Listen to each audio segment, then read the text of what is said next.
नमस्कार विद्यार्थी मित्रांनो, या अगोदर आपण समरूपता हे प्रकरण पाहिले आहे. आता आपण पायथागोरस प्रमेय हे दुसरं प्रकरण पाहणार आहोत. त्या अगोदर दिनेश कके मॅथ अकॅडमी या यूट्यूब चॅनल तुम्ही सबस्क्राईब केलं नसेल तर सबस्क्राईब करा, जेणेकरून नवनवीन व्हिडिओ तुम्हाला पाहता येतील. तर मग सुरू करूया. पायथागोरस प्रमेय. पायथागोरस प्रमेय. काटकोन त्रिकोणात कर्णाचा वर्ग हा इतर दोन बाजूंच्या वर्गांच्या बेरजी इतका असतो. आकृतीमध्ये पहा, PQR हा काटकोन त्रिकोण आहे. 90 मापाच्या कोनासमोरील बाजू जी आहे त्याला कर्ण म्हणायचं. हा PQ पाया आहे आणि QR ही काय उंची आहे. मग या ठिकाणी पहा, काटकोन त्रिकोणात कर्णाचा वर्ग हा उरलेल्या दोन बाजूंच्या वर्गांच्या बेरजी एवढा असतो. मग या ठिकाणी मी त्रिकोण PQR मध्ये म्हणणार आहे माप कोन PQR बरोबर आहे 90 अंश. काटकोन त्रिकोणात कर्णाचा वर्ग बरोबर आहे पाया वर्ग अधिक उंची वर्ग. कर्णाचा वर्ग हा उरलेल्या दोन बाजूंच्या वर्गांच्या बेरजी एवढा असतो. पाया ही एक बाजू आहे आणि उंची ही दुसरी बाजू आहे. नेहमी लक्षात राहू द्या, 90 मापाच्या कोनासमोर बाजूला काय म्हणायचं, कर्ण म्हणायचं. म्हणजे कर्ण PR चा वर्ग बरोबर आहे पाया PQ चा वर्ग अधिक उंची QR चा वर्ग. यालाच आपण पायथागोरसचा प्रमेय असे म्हणतो. पॉइंट दुसरा, पायथागोरसचे त्रिकोट. नैसर्गिक संख्येच्या त्रिकोटामध्ये जर एका संख्येचा वर्ग हा इतर दोन संख्यांच्या वर्गांच्या बेरजा इतका असेल तर त्याला पायथागोरसचे त्रिकोट असे म्हणतात. उदाहरणामध्ये 3, 4, 5 या संख्या आहेत. यामध्ये सर्वात मोठी बाजू 5 आहे. 5 चा वर्ग बरोबर आहे 25. त्याला विधान 1 देऊ आपण. त्याचबरोबर 4 चा वर्ग अधिक 3 चा वर्ग करू. 4 चा वर्ग 16, 3 चा वर्ग 9, यांची जर बेरीज केली तर 25. याला विधान 2 देऊ आपण. समीकरण 1 आणि 2 कडे जर बघितलं तर सर्वात मोठ्या बाजूचा वर्ग हा इतर दोन बाजूंच्या वर्गांच्या बेरजी एवढा आला. मग आपण म्हणू शकतो समीकरण 1 व 2 वरून 5 चा वर्ग बरोबर आहे 4 चा वर्ग अधिक 3 चा वर्ग. या ठिकाणी जर बघितलं 5 चा वर्ग हा 4 चा वर्ग आणि 3 चा वर्ग एवढा आहे.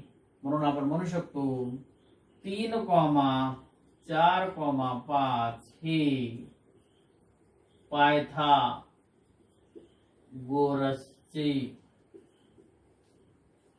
त्रिकोट आहे. हे पायथागोरसचे त्रिकोट आहे. समरूपता आणि काटकोन त्रिकोण. प्रमेय. काटकोन त्रिकोणात कर्णावर टाकलेल्या शिरोलंबामुळे जे दोन त्रिकोण तयार होतात ते मूळ काटकोन त्रिकोणाशी आणि परस्पराशी समरूप असतात.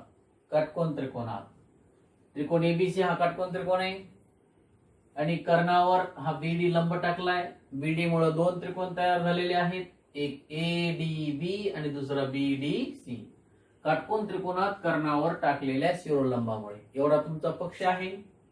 प्रमेय म्हणलं या ठिकाणी तुम्हाला पक्ष, साध्य आणि सिद्धता लिहावं लागणार आहे.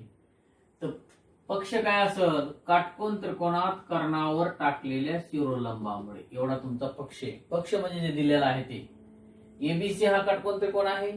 मी म्हणणार आहे त्रिकोण ABC मध्ये माप कोन ABC बरोबर 90 अंश. रेख BD हा लंब कर्ण AC वर काढलेला आहे. रेख BD लंब कर्ण AC आणि A दरम्यान D दरम्यान C. पहा, रेख BD लंब कर्ण AC, A दरम्यान D दरम्यान C. एवढा तुमचा पक्ष आहे. साध्य काय असेल, साध्य म्हणजे जे सिद्ध करायचे ते. जे दोन त्रिकोण तयार होतात ते मूळ काटकोन त्रिकोणाशी आणि परस्पराशी समरूप असतात. BD हा लंब टाकल्यामुळं एक ADB हा एक त्रिकोण तयार झाला, दुसरा BDC हा एक त्रिकोण तयार झाला. मग मी म्हणू शकतो त्रिकोण ADB समोर त्रिकोण मूळ काटकोन त्रिकोण ABC सोबत, त्याचबरोबर BDC त्रिकोण BDC समोर त्रिकोण ABC, आणि परत हे दोन्ही त्रिकोण परस्पराशी म्हणजे स्वतःशी समरूप असतात. याचा अर्थ त्रिकोण ADB समरूप त्रिकोण ABC हे परस्पराशी समरूप असतात. एवढा साध्य आहे.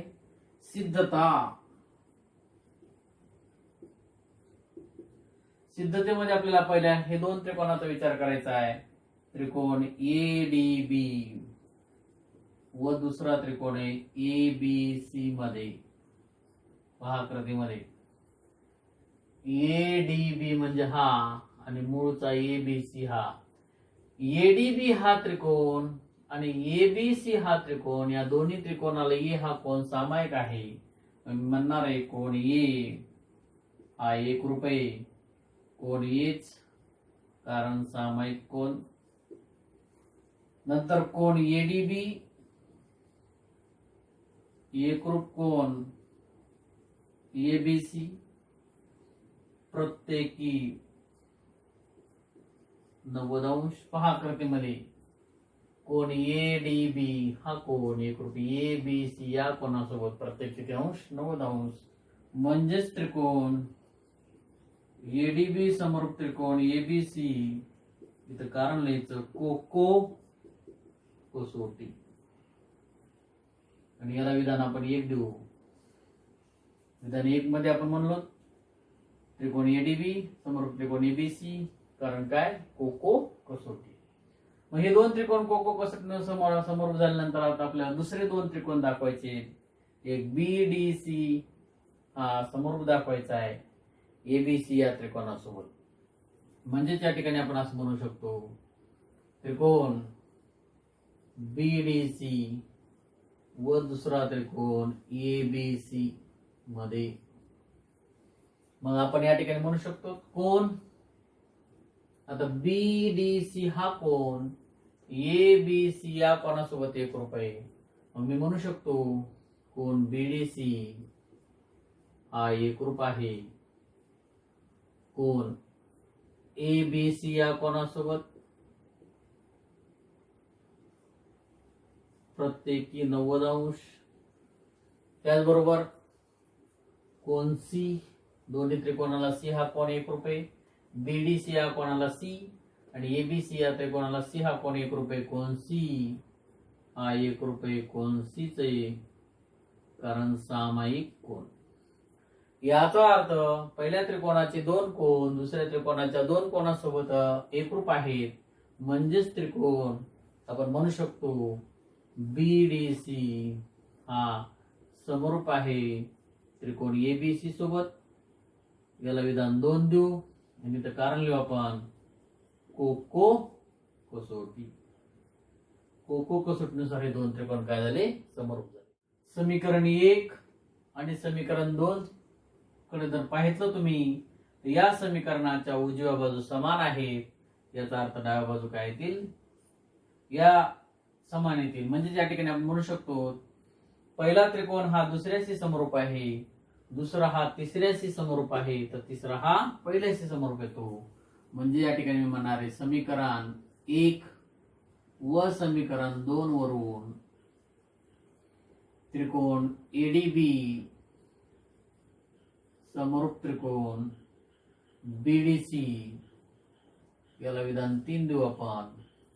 समीकरण 1, 2 आणि 3 च्या बाबतीत जर विचार केला पहिला त्रिकोण हा दुसऱ्याशी समरूप आहे, दुसरा हा तिसऱ्याशी समरूप आहे, तिसरा हा पहिल्याशी, म्हणजे सगळेच त्रिकोण एकमेकाशी काय होतील समरूप होतील. म्हणून मी म्हणणार आहे समीकरण 1, 2 व समीकरण 3 वरून त्रिकोण ADB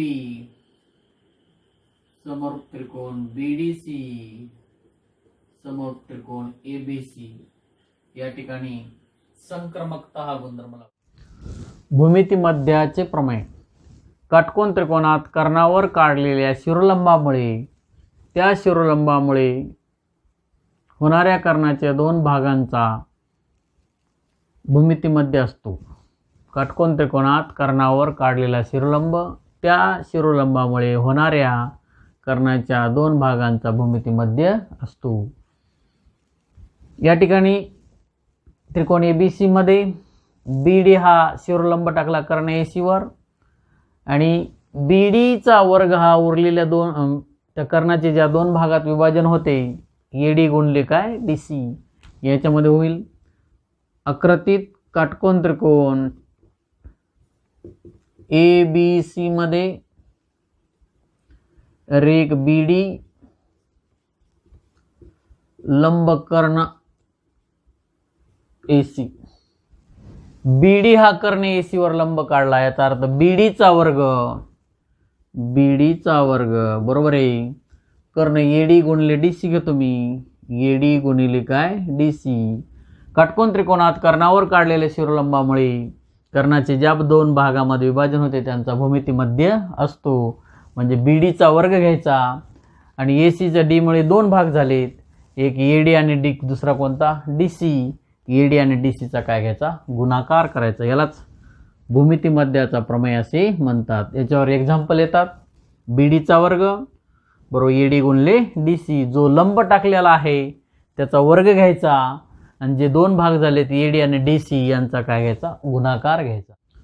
पायथागोरसचे प्रमेय काटकोन त्रिकोणात कर्णाचा वर्ग हा इतर दोन बाजूंच्या वर्गांच्या बेरजे इतका असतो. हा प्रमेय परीक्षेमध्ये येत असतो अतिशय महत्त्वाचा आहे.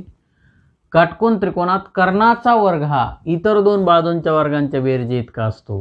मग या ठिकाणी ABC हा काटकोन त्रिकोण दिला BD हा लंब कर्ण AC वर आहे.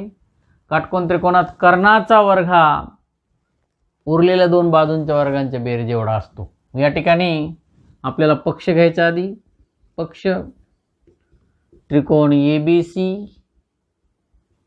मध्ये मापकोन ABC बरोबर आहे 90 अंश. ABC या त्रिकोणामध्ये मापकोन ABC हा किती अंशात आला 90 अंशात आला. ABC साध्य कर्णाचा वर्ग हा 90 मापाच्या कोनासमोर बाजू म्हणजे AC हा कर्ण आहे AC चा वर्ग बरोबर आहे AB चा वर्ग अधिक BC चा वर्ग. हा तुमचा काय साध्य सिद्ध करायचे. कर्णाचा वर्ग हा उरलेल्या दोन बाजूंच्या वर्गांच्या बेरीज एवढा असतो. पहिली बाजू AB घेतली दुसरी BC यांचा वर्ग आणि त्यांची काय केली बेरीज.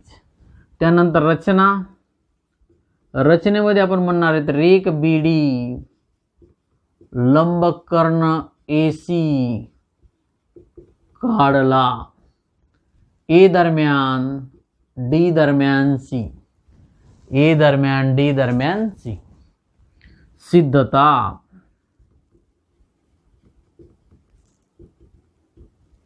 सिद्धतेमध्ये काय म्हणणार मी काटकोन त्रिकोण ABC मध्ये रेख BD लंब कर्ण AC ही काय केली आपण रचना. रेख BD लंब कर्ण AC. मग मी या ठिकाणी असं म्हणणार आहे काटकोन त्रिकोणाचा समरूपता प्रमेय म्हणू शकतो आपण की BD हा लंब टाकल्यामुळे जे दोन त्रिकोण तयार झाले त्रिकोण ABC समरूप त्रिकोण ADB समरूप त्रिकोण BDC. याला विधान 1 देऊ. काटकोन त्रिकोणाची समरूपता काटकोन त्रिकोणाची समरूपता. काटकोन त्रिकोणाची समरूपता काय काटकोन त्रिकोणात कर्णावर काढलेल्या शिरोलंबामुळे जे दोन त्रिकोण तयार होतात ते परस्पराशी समरूप असतातच मूळ त्रिकोणासोबत सुद्धा समरूप असतात. समीकरण 1 वरून मी आता त्रिकोण ABC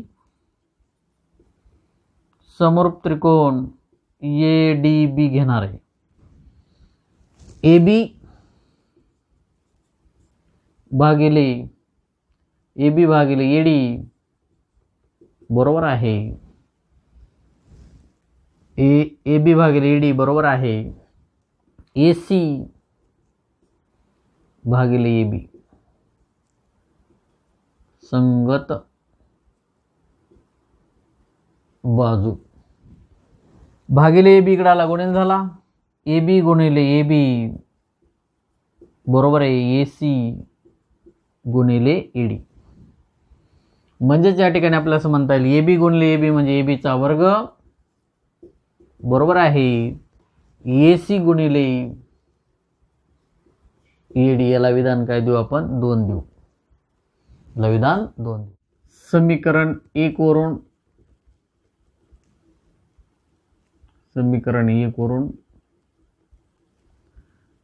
त्रिकोण एबीसी समरूप त्रिकोण बीडीसी त्रिकोण एबीसी समरूप त्रिकोण बीडीसी बीसी दुसरा आणि तिसरा बिंदू भागिले डीसी बरोबर आहे एसी पहिला आणि तिसरा बिंदू एसी भागिले बीसी पहिला आणि तिसरा बिंदू संगत बाजू संगत भुजा किंवा बाजू भागिले बीसी इकडे आला गुणिले झाला बीसी गुणिले बीसी बरोबर आहे एसी गुणिले डीसी बीसी गुणिले बीसी म्हणजे बीसीचा वर्ग बरोबर आहे एसी गुणिले डीसी एसी गुणिले डीसी. याला विधान काय देऊ आपण 3 देऊ. समीकरण 1 आणि 2 च्या बाबतीत विचार केला ह्यांची काय करू आपण बेरीज करू. समीकरण 2 व समीकरण 3 ची बेरीज करून बेरीज करायची म्हणजे डाव्या बाजूची बेरीज करू आणि उजव्या बाजूची करू. ए बीचा वर्ग अधिक बी सीचा वर्ग बरोबर आहे डाव्या बाजूची बेरीज करा. ए सी गुणिले ए डी अधिक उजवी बाजू घेतो ए सी गुणिले डी सी दोन्ही याच्यामध्ये ए सी हे पद कॉमन घेऊ आपण. ए सी कॉमन घेतला कंसामध्ये हा ए सी बाहेर आल्यानंतर ए डी राहिला अधिक हा ए सी कॉमन घेतला डी सी राहिला. म्हणजेच या ठिकाणी पहा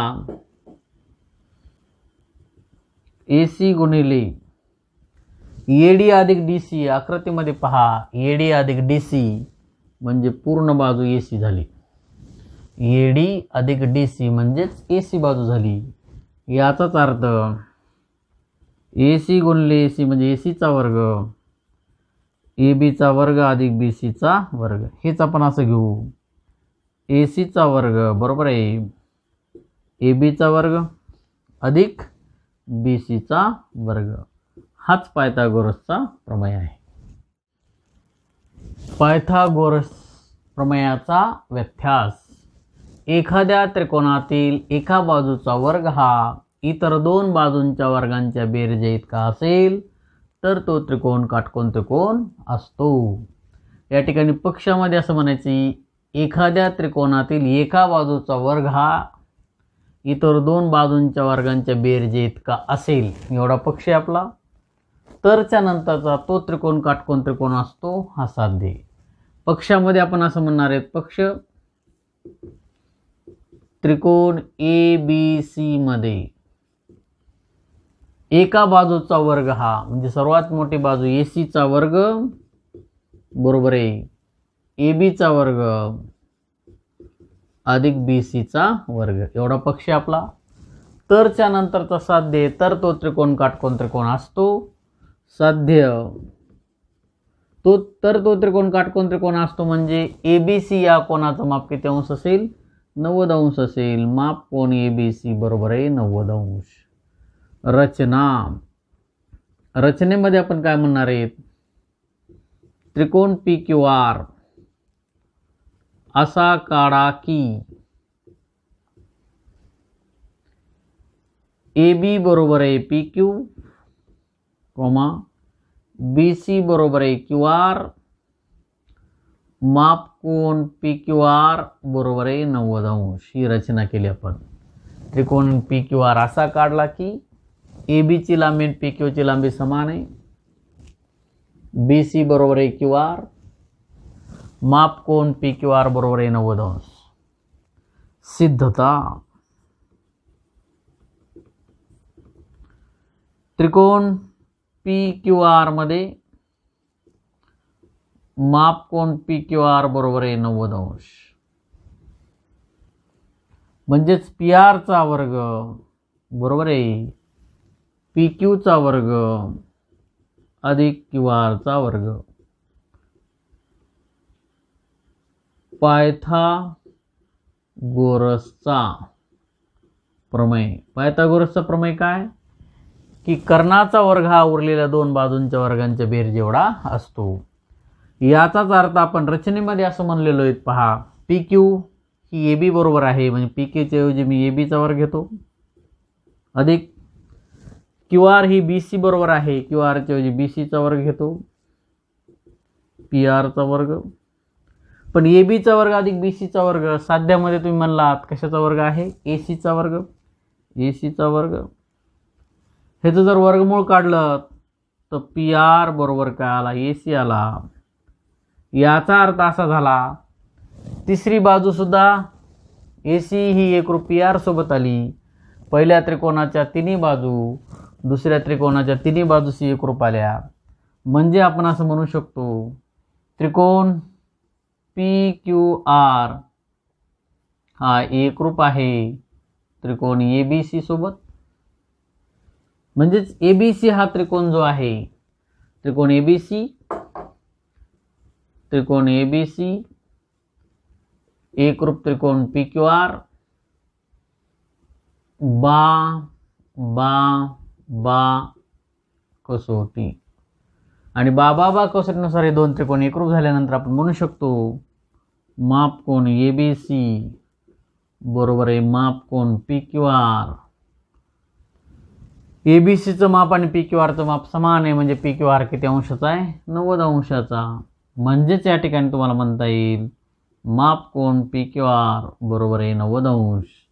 आणि हेच आपल्याला काय करायचं होतं? सिद्ध करायचं होतं. नमस्कार विद्यार्थी मित्रांनो, आता आपण सराव संच 2.1 मधील पहिला प्रश्न पाहणार आहोत. त्या अगोदर दिनेश खके मॅथ अकॅडमी हे यूट्यूब चॅनल तुम्ही सबस्क्राईब केलं नसेल तर सबस्क्राईब करा, जेणेकरून नवनवीन व्हिडिओ तुम्हाला पाहता येतील. तर मग सुरू करूया. सराव संच 2.1. प्रश्न नंबर 1. खालील त्रिकुटांपैकी पायथागोरसची त्रिकुटे कोणती आहेत ते सकारण लिहा. नंबर 1 ला गणित दिले आपल्याला 3, 5 आणि 4 या संख्या दिल्यात. पायथागोरसचा त्रिकूट जर ओळखायचा असेल तर सर्वात मोठ्या बाजूचा वर्ग हा जर उरलेल्या दोन बाजूंच्या वर्गांच्या बेरीज एवढा आला तर समजायचे ते पायथागोरसचे त्रिकूट आहे. त्या ठिकाणी सर्वात मोठी किंमत जी आहे ती 5 आहे. दुसरे 3 आणि 4 दिलेत. सर्वात मोठी किंमत 5 आहे. मग 5 चा वर्ग करू आपण. 5 चा वर्ग 25, याला विधान 1 देऊ. 3 चा वर्ग अधिक 4 चा वर्ग बरोबर आहे 3 चा वर्ग 9 अधिक 4 चा वर्ग 16. दोघांची जर बेरीज केली तर 25 आली. याला विधान काय देऊ आपण? 2 देऊ. सर्वात मोठ्या संख्येचा वर्ग हा उरलेल्या दोन बाजूंच्या वर्गांच्या बेरीज एवढा आला. मग या ठिकाणी आपण म्हणू शकतो समीकरण 1 व समीकरण 2 वरून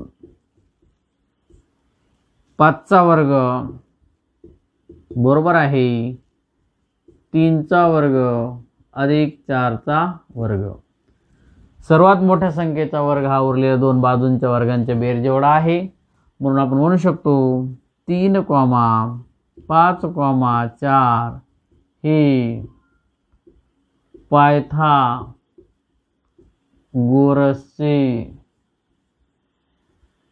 त्रिकूट आहे.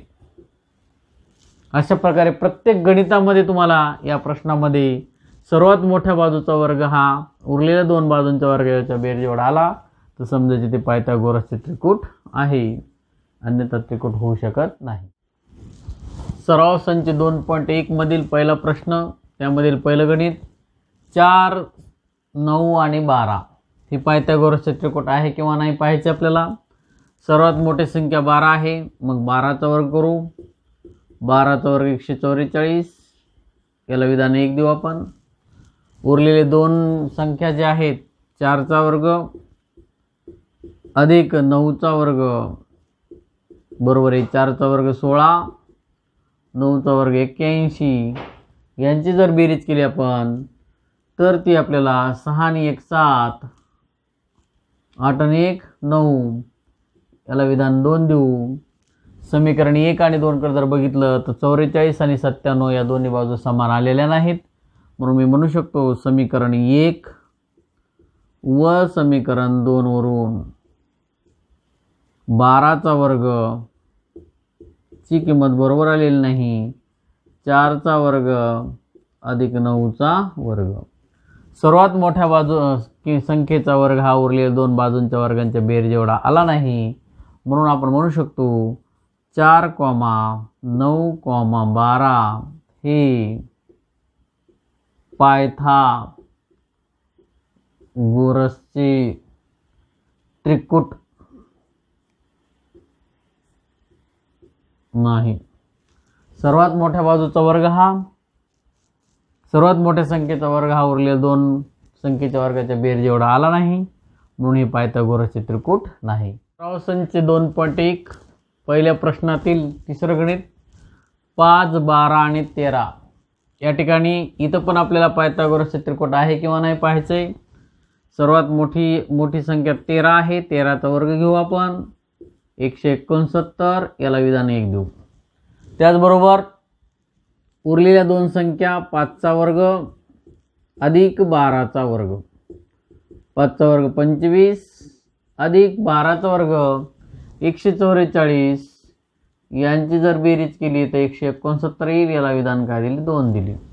5 आणि 4 9, 4 आणि 2 6, 1 आला 1, 169. मग या ठिकाणी असं म्हणणार आहे मी समीकरण 1 व समीकरण 2 वरून सर्वात मोठ्या बाजूचा वर्ग हा उरलेल्या दोन बाजूंच्या वर्गाच्या बेरीज एवढा आहे, म्हणजे 13चा वर्ग बरोबर आहे 5चा वर्ग अधिक 12चा वर्ग. सर्वात मोठ्या संख्येचा वर्ग हा उरलेल्या दोन संख्यांच्या वर्गांच्या बेरीज एवढा आला, मग मी म्हणू शकतो 5, 12, 13 हे पायथागोरसचे त्रिकुट आहे.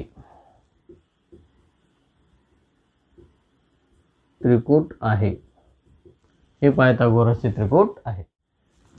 सराव संच 2.1 मधील पहिल्या प्रश्नातील चौथं गणित 24, 70, 74. सगळ्यात मोठी किंमत 74 आहे. 74चा वर्ग बरोबर आहे 5476 येईल. 74चा वर्ग 5476 म्हणजे 74 गुणिले 74 यांचा जर गुणाकार केला तुम्ही 5476 ही संख्या मिळेल. त्याचबरोबर 70चा वर्ग अधिक दुसरी संख्या 24चा वर्ग. 70चा वर्ग जर केला तुम्ही तर 4900. तुम्हाला माहिती आहे 7चा वर्ग 49, डबल शून्य देऊन टाका, प्लस 24चा वर्ग 576. यांची जर बेरीज केली आपण तर आपल्याकडे येईल या दोघांची बेरीज 0 अधिक 6 6, 0 अधिक 7 7च येईल. 9 आणि 5 यांची बेरीज 14, 4 चाला 1, 4 आणि 1 5, म्हणजे 70चा वर्ग अधिक 24चा वर्ग यांची किंमत आली आपल्याकडं. याला विधान 1 देऊ आणि याला विधान 2 देऊ. 5476. इथं पण 5476. समीकरण 1 आणि 2 मध्ये जर बघितलं तर उजवी बाजू समान आली, याचा अर्थ डावी बाजू काय येईल समान येईल. म्हणजेच मी म्हणणार आहे समीकरण 1 व समीकरण 2 वरून 74चा वर्ग बरोबर आहे 70चा वर्ग अधिक 24चा वर्ग. याचा अर्थ आपण म्हणू शकतो 24, 70, 74 हे पायथागोरसचे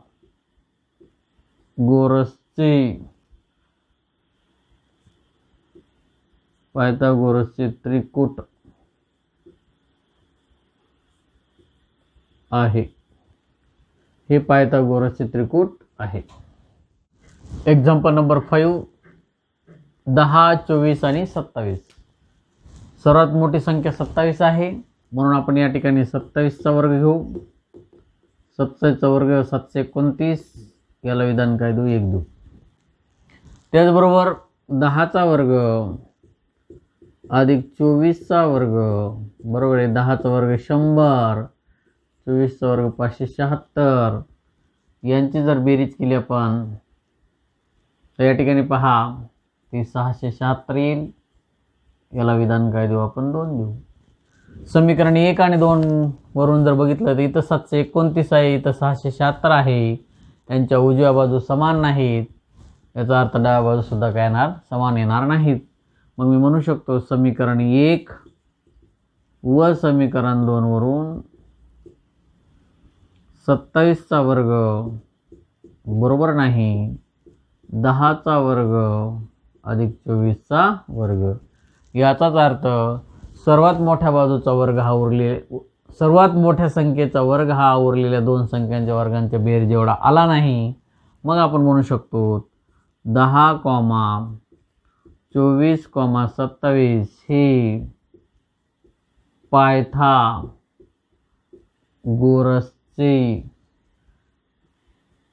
त्रिकूट आहे। हे पायथागोरसचे त्रिकूट आहे। 11, 60 आणि 61। सर्वात मोठी संख्या 61 आहे, मग 61 चा वर्ग करू आपण। 61 चा वर्ग 3721। जर तुम्हाला वर्ग पाठ नसेल तर 61 गुणिले 61 यांचा जर गुणाकार केला तर 3721 येईल।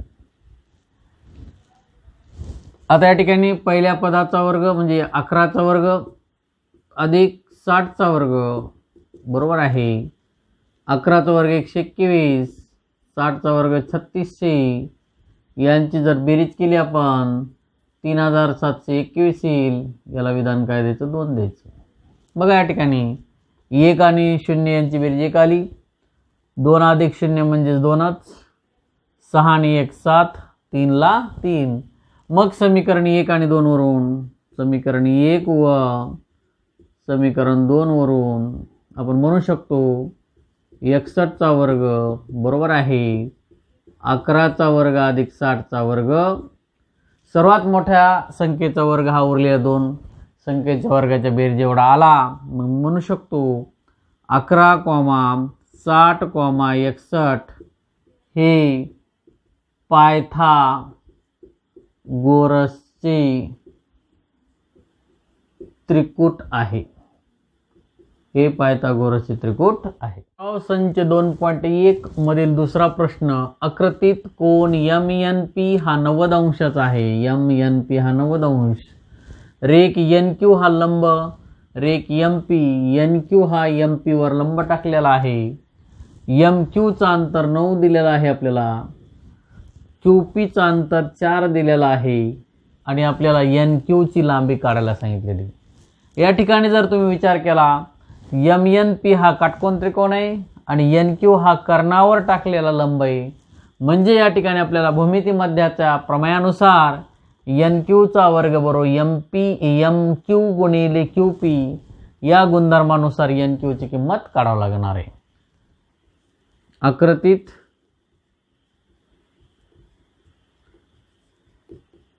काटकोन त्रिकोण MNP मध्ये रेख NQ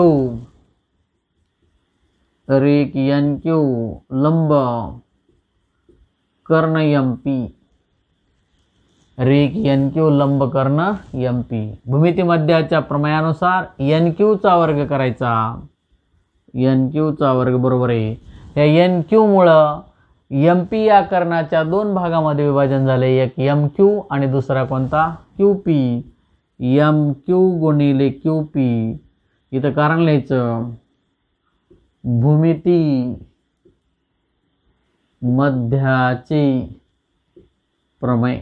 भूमिती मध्याचा प्रमेय काय?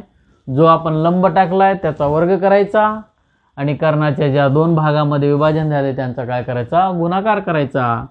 एन क्यूचा वर्ग बरोबर आहे एम क्यूची किंमत 9 आहे, क्यू पीची किंमत 4 आहे. या ठिकाणी जर विचार केला तर 9 चौक 36. वर्गमूळ काढून वर्गमूळ जर काढलं तर एन क्यू बरोबर आहे वर्गमुळामध्ये 36. 36 ही संख्या कशाचा वर्ग आहे? 6चा. म्हणजेच एन क्यूची किंमत काय आली? 6 आली. अशा प्रकारे आपल्याला एन क्यू बरोबर 6 युनिट किंवा एकक 6 एकक आणि हेच आपल्याला काढायचं होतं. सराव संच 2.1 गणित नंबर 3. आकृतीत कोण QPR हा 90 अंशाचा आहे. QPR हा 90 अंश आहे. PM हा लंब आहे QR वर आणि Q दरम्यान M दरम्यान R, Q दरम्यान M दरम्यान R, याचा अर्थ Q आणि R च्या दरम्यान M बिंदू आहे. PM ची लांबी आपल्याला 10 दिलेली आहे. QM ची लांबी 8 दिली. त्यानुसार MR ची लांबी आधी काढू. MR ची लांबी काढल्यानंतर QM आणि MR ची बेरीज घेऊन QR ची लांबी काढू. मग MR ची लांबी आपल्याला भूमिती मध्याच्या प्रमेयानुसार काढावं लागणार आहे. म्हणून या ठिकाणी मी असं म्हणणार आहे काटकोन त्रिकोण QPR मध्ये रेख PM लंब कर्ण QR, रेख PM हा लंब कर्ण QR. म्हणजे त्या ठिकाणी मी म्हणणार आहे QM गुणिले MR, QM गुणिले MR बरोबर आहे PM चा वर्ग. या भूमिती मध्याचा वर्ग घ्या आणि QM आणि MR चा काय करा? गुणाकार करा. नेहमी जो लंब टाकलाय त्याचा वर्ग करायचा आणि त्या कर्णाचे दोन भागात विभाजन झाले त्यांचा गुणाकार करायचा. QM ची लांबी 8 गुणिले MR बरोबर PM ची लांबी 10 चा वर्ग. MR बरोबर आहे 10 चा वर्ग 100 गुणिले 8 इकडे आल्यानंतर भागिले झाले. आता याची काटाकाटी करू आपण. 8 1 8 8 1 8 2 उरले 20 झाली. 8 2 16. 20 मधून जर 16 गेले तर 4 उरतात. पॉईंट देऊ 10 झाले. 8 पंचे 40. याचाच अर्थ MR ची लांबी 12 पॉईंट किती आली? 5. MR ची लांबी 12.5 आहे तर आपल्याला QR ची लांबी विचारलेली आहे. मग QR बरोबर आहे QM अधिक MR यांची बेरीज करायची. QM अधिक MR. QM ची लांबी आपल्याकडे 8 आहे. MR ची लांबी आपण 12.5 काढलेली आहे. यांची जर बेरीज केली 8 आणि 12 20.5. अशा प्रकारे QR ची लांबी 20.5 एकक आलेली आहे. सराव संच 2.1 मधील चौथा प्रश्न. आकृतीत त्रिकोण PSR मध्ये दिलेल्या माहितीवरून RP आणि PS काढा. RP ची लांबी आणि PS ची लांबी आपल्याला काढायला सांगितली. त्रिकोण PSR मध्ये SR ची लांबी तुम्हाला 6 दिलेली. कोण P हा 30 अंशाचा दिला आहे आणि S हा 90चा आहे. हा 30चा हा 90चा म्हणलं तर हा 60चा होईल. म्हणजेच त्रिकोण PSR हा 30 साठी काटकोन त्रिकोण दाखवू आणि त्यानुसार 30 मापाच्या कोनासीम बाजूची लांबी ही कर्णाच्या निमपट घ्यायची. याचाच अर्थ कर्णाची लांबी त्याच्या काय येईल? दुप्पट येईल. त्यानंतर 60 मापाच्या कोनासीम बाजूची लांबी कर्णाच्या वर्गमुळात 3/2 पट असते. त्यानुसार PS ची लांबी काय? सर्वात प्रथम आपण त्रिकोण PSR हा 30 साठी काटकोन त्रिकोण दाखवू.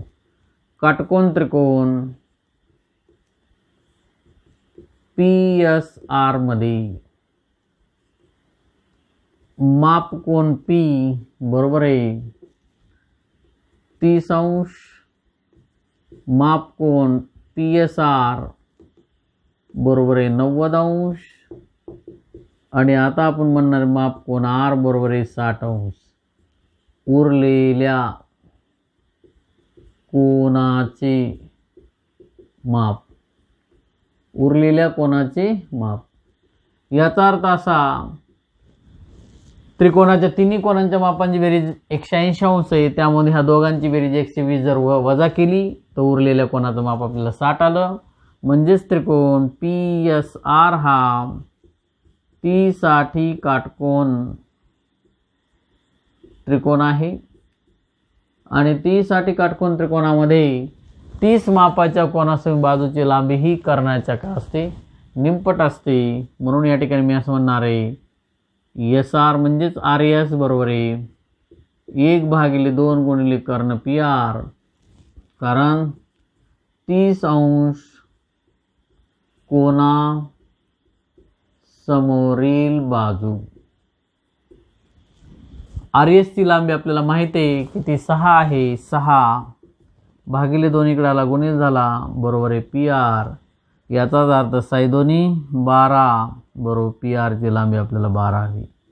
याचा अर्थ PR बरोबर आहे 12। मग PR ची लांबी आपल्याला 12 आली तर त्यानुसार आपण आता PS ची लांबी काढू।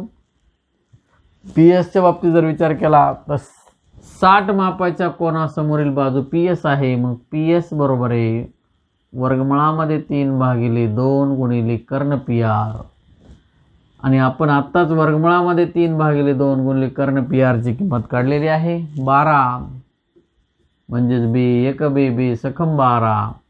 याचाच अर्थ PS बरोबर किती आला, 6। अशा प्रकारे एकक, अशा प्रकारे आपल्याकडं 12 एकक PR आणि PS ची लांबी आपण काढली। नमस्कार विद्यार्थी मित्रांनो, या अगोदर आपण सराव संच 2.1 मधील 1 ते 4 प्रश्न पाहितलेले आहेत।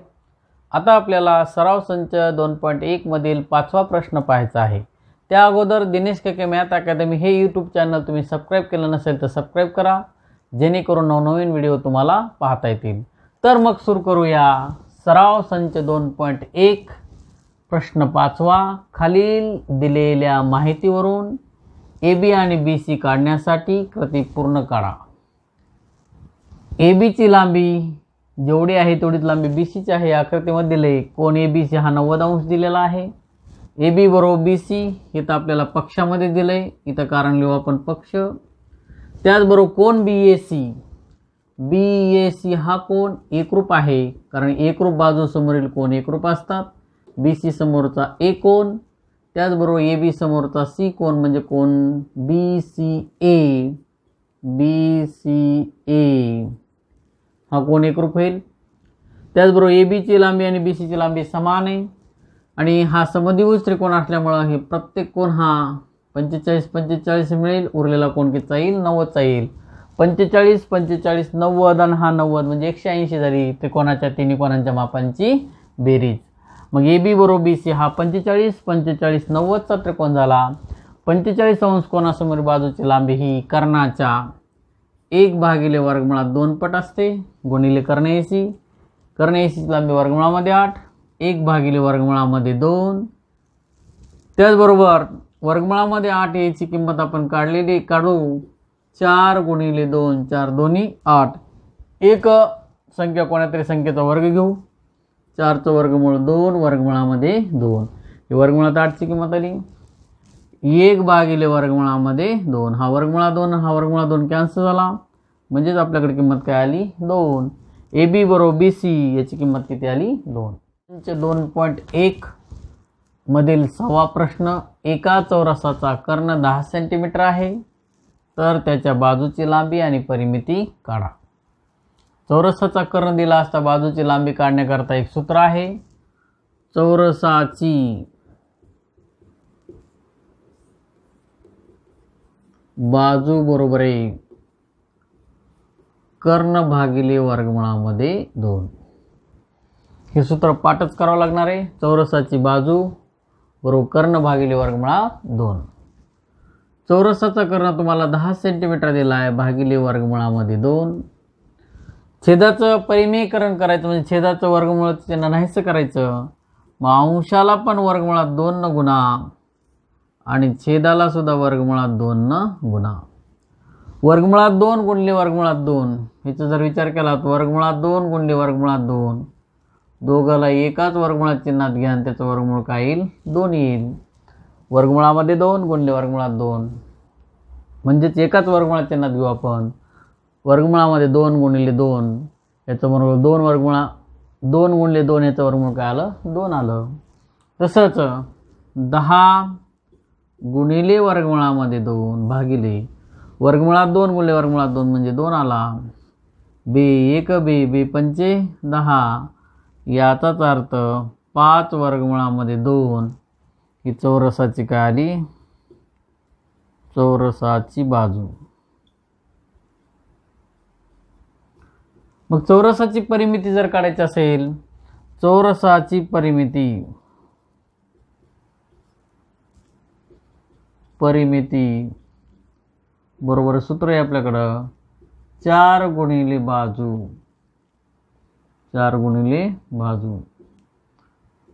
मग बाजू 4 गुणिले बाजूची किंमत आपण काढलेली 5 वर्गमुळामध्ये 2 याचाच अर्थ 5 गुणिले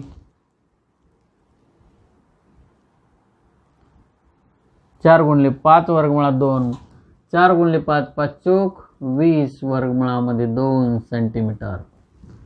आणि चौरसाची बाजू 5 वर्गमुळामध्ये 2 सेंटीमीटर. अशा प्रकारे आपण चौरसाची परिमिती सुद्धा काढली 20 वर्गमुळामध्ये 2 सेंटीमीटर आणि चौरसाची बाजू काढली 5 वर्गमुळामध्ये 2 सेंटीमीटर. सराव संच 2.1 मधील 7वा प्रश्न. आकृतीमध्ये कोन DFE हा 90 अंशाचा आहे. DFE हा किती अंशाचा आहे? 90 अंशाचा. रेख FG लंब ED. FG हा जो आहे तो ED वर लंब आहे. GDचा अंतर आपल्याला 8 दिलेला आहे. पुन्हा FGचा अंतर आपल्याला 12 दिलेला आहे. तर पहिल्यांदा EG काढायची, नंतर FD काढायची आणि त्यानंतर EF काढायची. EGची लांबी काढणं अतिशय सोपं आहे. काटकोन त्रिकोण DFE मध्ये FG हा लंब टाकला कर्णावर आणि भूमिती मध्याच्या प्रमेयानुसार आपण म्हणू शकतो FGचा वर्ग बरोबर EG गुणिले काय? GD. त्यानुसार EGची किंमत आपण काढू. काटकोन त्रिकोण DFE मध्ये काटकोन त्रिकोण DFE मध्ये रेख FG लंब कर्ण DE. रेख FG लंब कर्ण DE म्हणजेच भूमिती मध्याच्या प्रमाणानुसार आपण म्हणू शकतो EG गुणिले GD. EG गुणिले GD बरोबर आहे FGचा वर्ग. FGचा वर्ग. इथं कारण येतो मी भूमिती मध्याच्या प्रमेयानुसार. भूमिती मध्याच्या प्रमेयानुसार. भूमिती मध्याच्या प्रमेयामध्ये जो लंब टाकलाय त्याचा वर्ग करायचा आणि कर्णाचे ज्या 2 भागात विभाजन होते, एक EG आणि दुसरा GD यांचा गुणाकार घ्यायचा. EG ची लांबी आपल्याला काढायची आहे गुणिले GD ची लांबी दिलेली आहे आपल्याला 8 बरोबर FGचा वर्ग. FG ची किंमत पण दिलेली आपल्याला 12 म्हणजे 12चा काय घेऊ आपण? वर्ग. EG गुणिले 8 बरोबर आहे 12चा वर्ग म्हणजेच 12चा वर्ग 144 येईल. गुणिले 8 इकडे आल्यानंतर भागिले होतील. याचाच अर्थ EG बरोबर आहे 144 भागिले 8. 8 ना काटाकाटी करू आपण. 8 1 8 8 1 8 1 उरला. 14 मधून 8 गेले 6 उरले. त्याच्या बाजूला 4 लावले 64 झाले. 8 8 64 म्हणजेच EG बरोबर 18. EG ची लांबी किती आली? 18. EG ची लांबी 18. त्याचबरोबर काटकोन त्रिकोण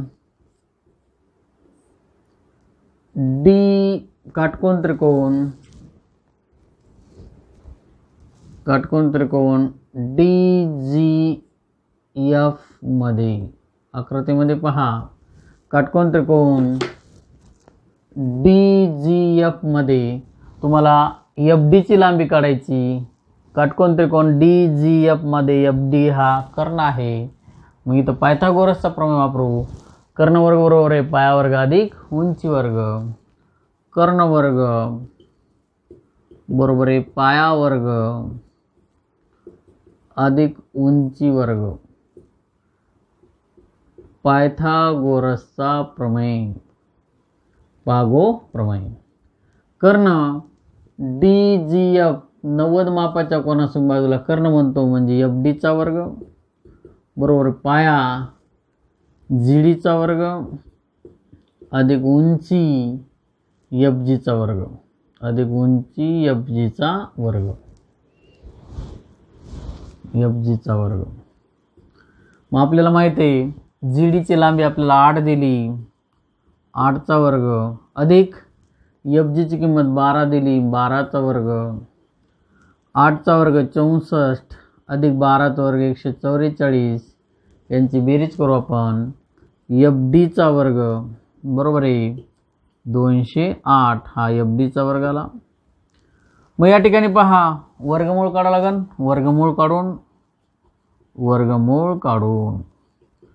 वर्गमूळ जर काढलं तर FD बरोबर आहे वर्गमुळामध्ये आपल्याला 208 घेतले. 208चं आपल्याला वर्गमूळ काढावं लागेल. 208चं जर वर्गमूळ काढलं तुम्ही तर या ठिकाणी पहा अवयव पद्धतीने जर 208चं वर्गमूळ पाडलं आपण. बे 1 बे 0 0 बे 4 8 बे 5 10 बे 2 4 परत 4 1 4 4 त्रिकम 12. म्हणजे या ठिकाणी पहा ह्याची जर अवयव पाडले तुम्ही तर 16 गुणिले 13 म्हणजे या ठिकाणी पहा 16 गुणिले 13. याचाच अर्थ FD बरोबर आहे 16चं वर्गमूळ 4 वर्गमुळामध्ये 13 ही आली FD ची किंमत.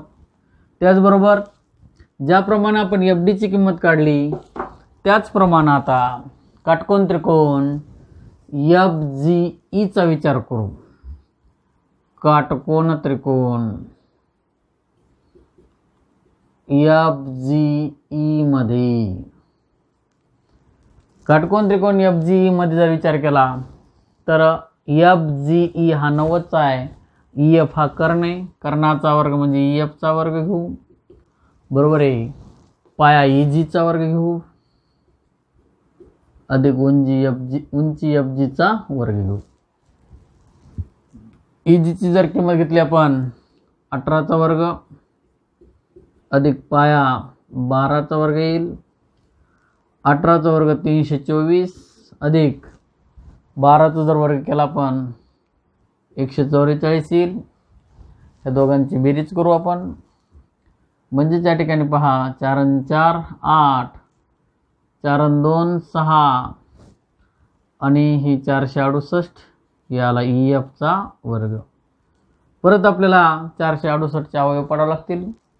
468 चे जर अवयव पाडले आपण त्यानुसार EF ची किंमत काढावी लागेल.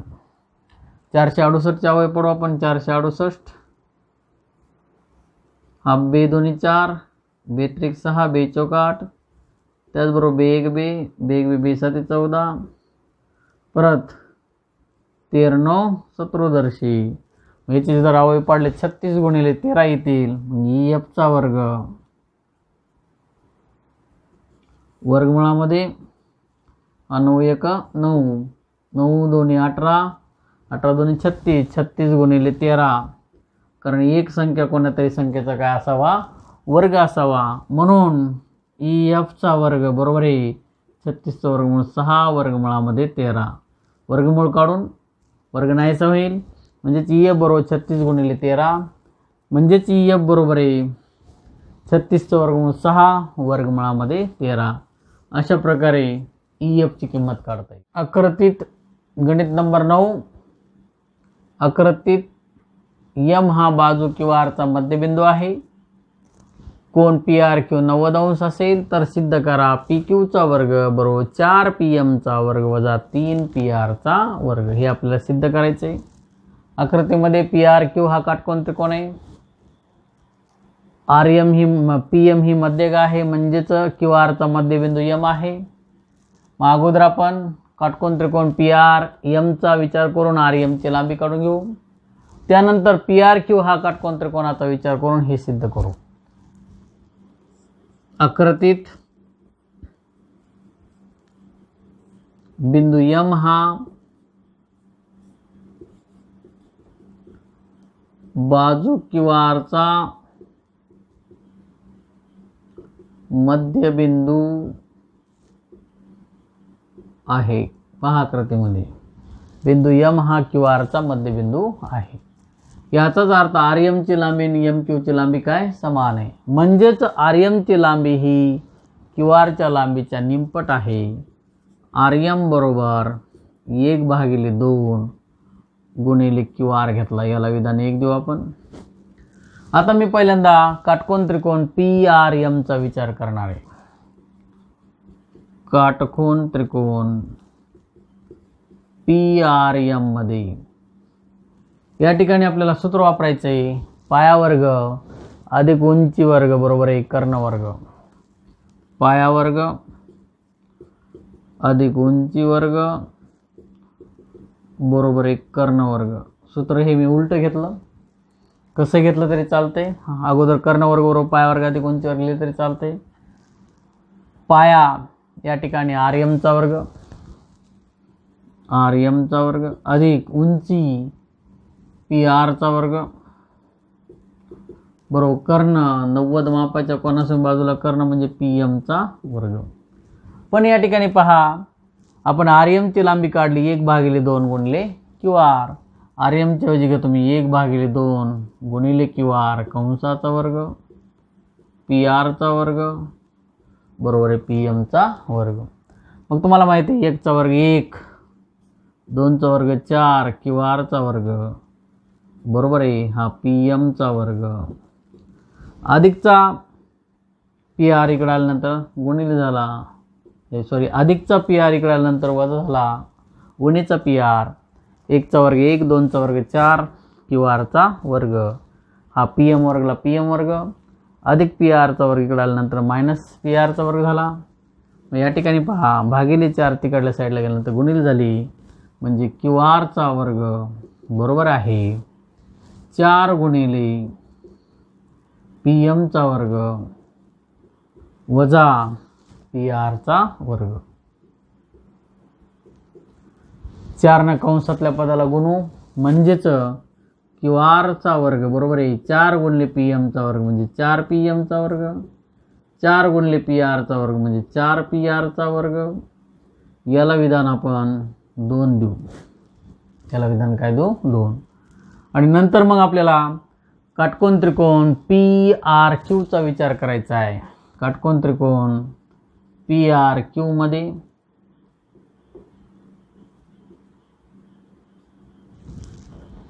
PRQ मध्ये कर्ण म्हणजे PQ चा वर्ग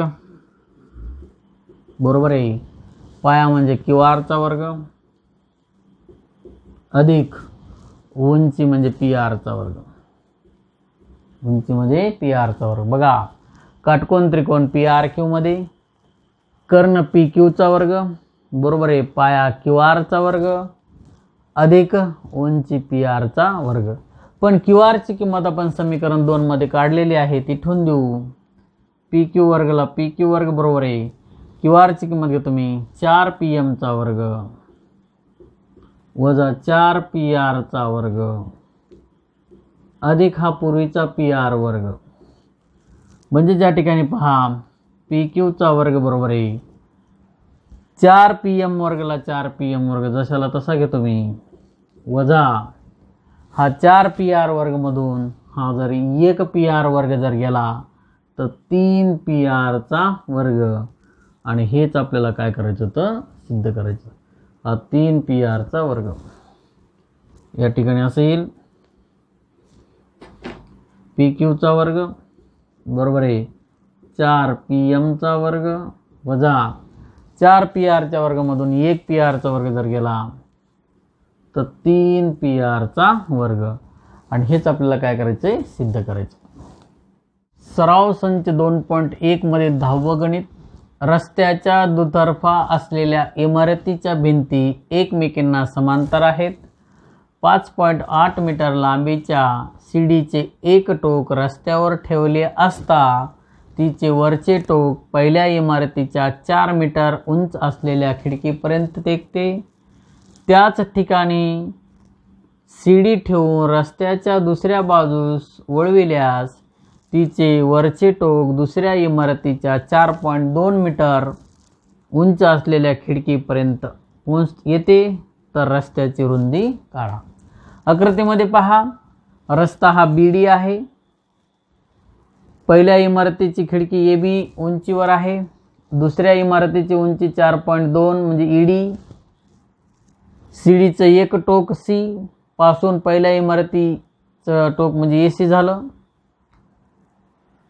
सीडीचं खालचं टोक C पासून दुसऱ्या इमारतीपर्यंत गेलेलं म्हणजे C ही सीडीची लांबी झाली. या ठिकाणी आपण गृहीत धरू, समजा पहिल्या इमारतीच्या खिडकीची उंची AB बरोबर 4 मीटर. इथं गृहीत धरणार आहे मी, समजा पहिल्या इमारतीच्या खिडकीची उंची AB बरोबर 4 मीटर. दुसऱ्या इमारतीच्या खिडकीची उंची ED बरोबर 4.2 मीटर. सीडीची लांबी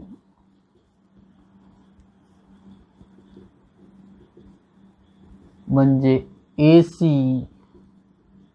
बरोबर CE बरोबर 5.8 मीटर. त्याचबरोबर रस्त्याची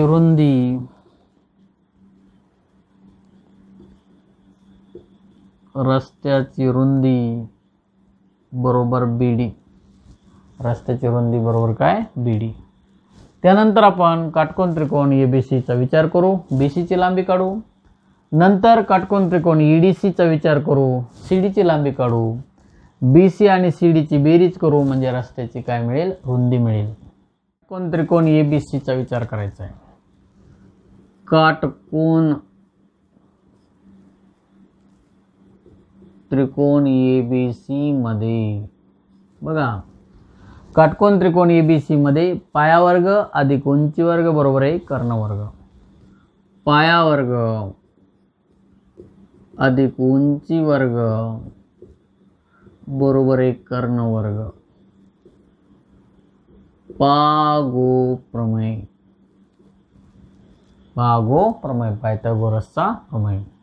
मग या ठिकाणी पहा, पाया म्हणजे BCचा वर्ग घेऊ आपण. BCचा वर्ग, उंची ABचा वर्ग घेऊ बरोबर आहे 90 मापाच्या कोनासून बाजू ACचा वर्ग घेऊ.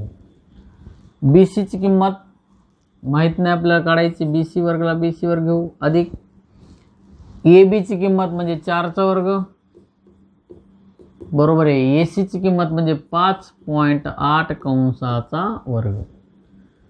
BC वर्गला BC वर्ग अधिक 4चा वर्ग 16 बरोबर आहे 5.8. याचा जर वर्ग केला तर 3364 आला. 0.2 स्थानांतर देऊन टाकू आपण.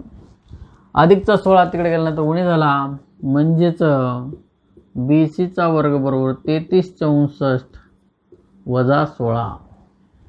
ह्यांची जर वजाबाकी केली तर BCचा वर्ग बरोबर आहे 33 मधून जर 16 गेले 13 मधून 6 गेले 7 राहिले, हाताला 1 आणि 1 2, 3 मधून 2 गेले 1 राहिले, पॉईंट हा 64ला 64. 1764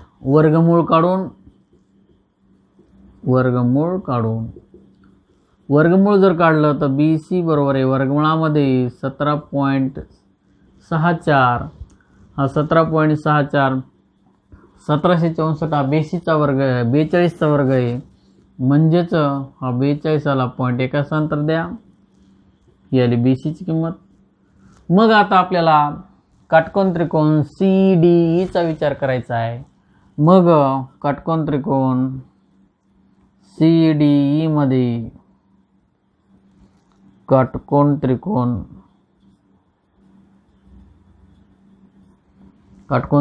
CDE मध्ये इथं सुद्धा पाया वर्ग म्हणजे CD चा वर्ग बरोबर अधिक उंची म्हणजे ED चा वर्ग बरोबर आहे कर्ण म्हणजे CE चा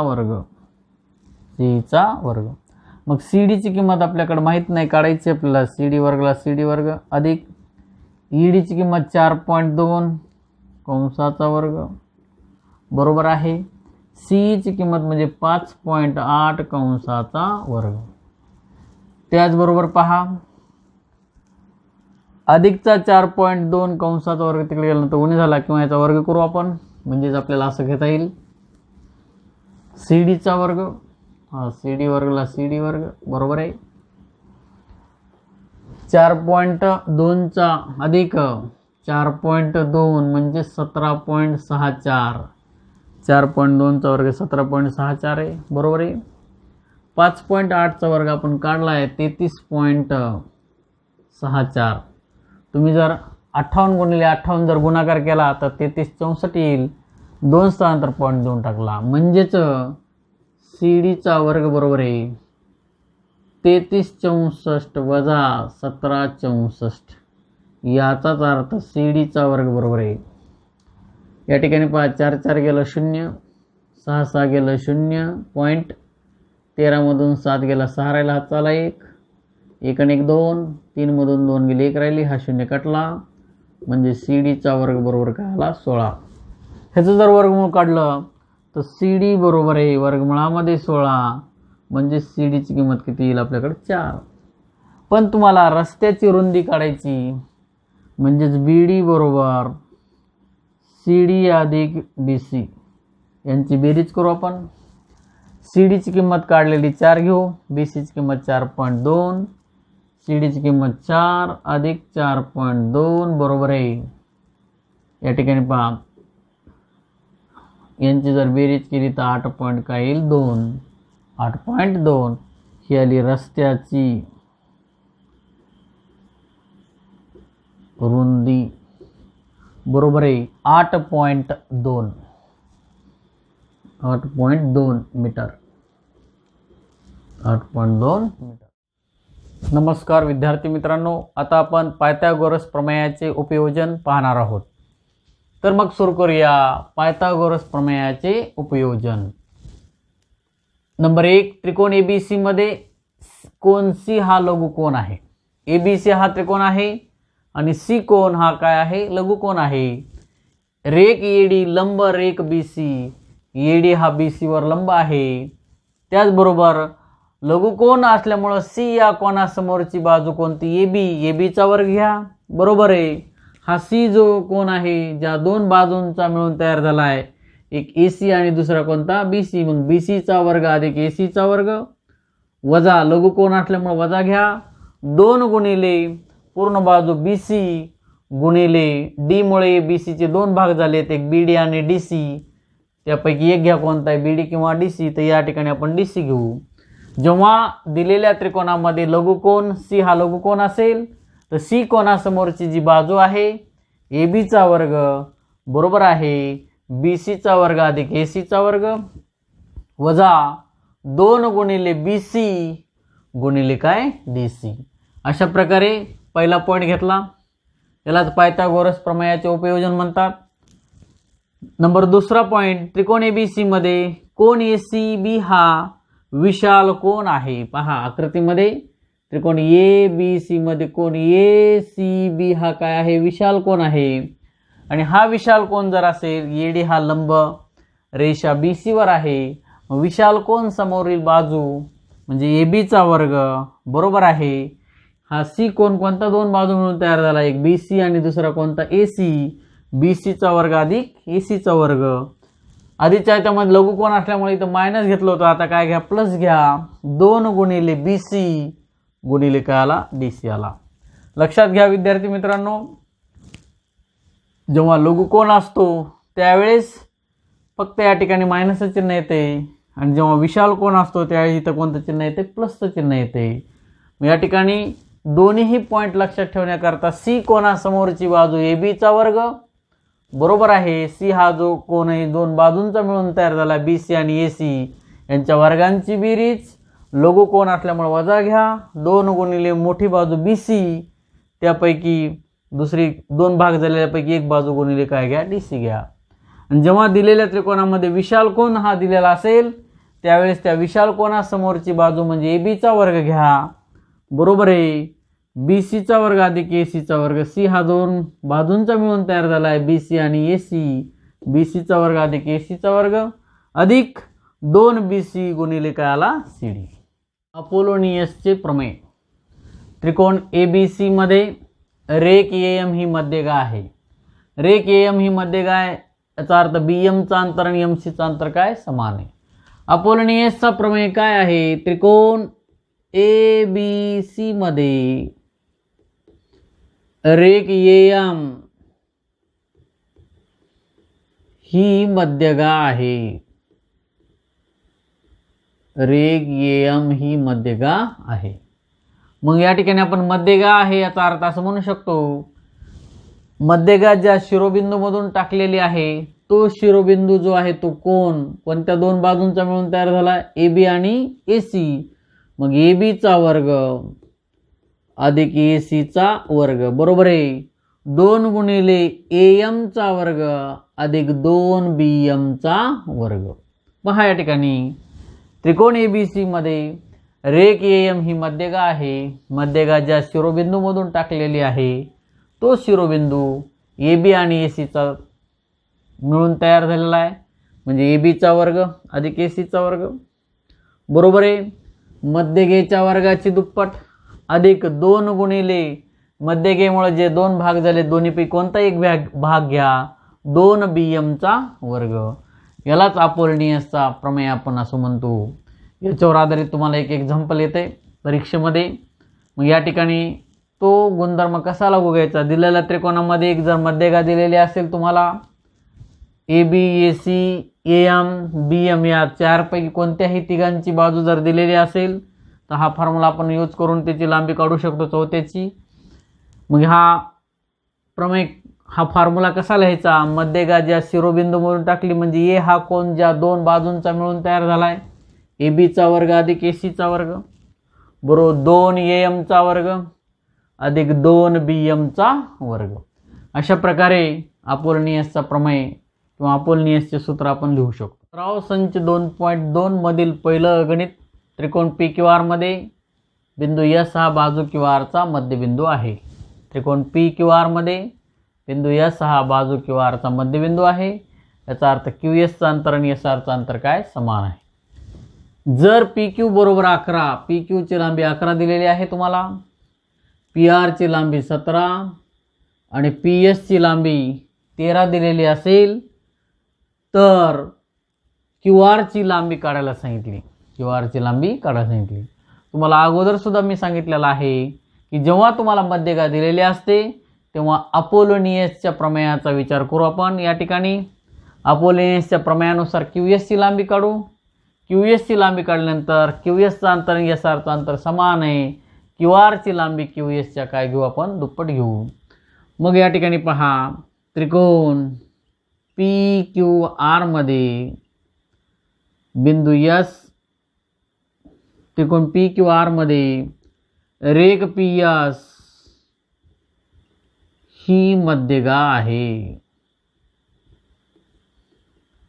रेख पी एस ही मध्यगा आहे. रेख पी एस ही मध्यगा आहे याचा अर्थ अपोलोनियसच्या प्रमेयानुसार अपोलोनियसचा